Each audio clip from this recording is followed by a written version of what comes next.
दोस्तों आप लोग देख रहे हैं राइजिंग भोजपुरी और राइजिंग भोजपुरी में आप लोगों का बहुत बहुत स्वागत है। दोस्तों आज खेसारी लाल यादव का 2023 का तीसरा बोलबम का गाना रिलीज हुआ।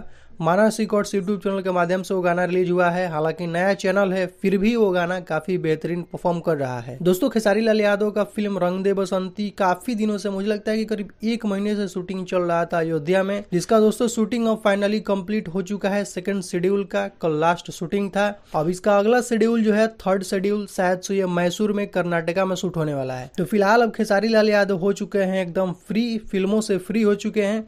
अब जो बचा है खेसारी लाल यादव का 2023 का बोलबम गाना शूट होना। आप लोगों को पता ही है कि 12-15 गाना कुछ और है जो कि शूटिंग होना है। तो उस गाने का अब खेसारी लाल यादव शूटिंग करेंगे और लगातार कंटिन्यूअस बैक टू बैक आप लोगों को खेसारी लाल यादव का बोलबम गाना देखने को मिलेगा। बाकी टी सीरीज हमार भोजपुरी से भी खेसारी लाल यादव का एक बहुत बेहतरीन गाना आने वाला है, जो कि अखिलेश कश्यप जी कल पोस्ट किए थे, आप लोगों ने देखा होगा। तो कुछ यही अपडेट है दोस्तों। बाकी आगे जो भी शूटिंग से अपडेट आएगा, फोटो आएगा शूटिंग के सेट से, आप लोगों को वीडियो के जरिए मैं बताऊंगा।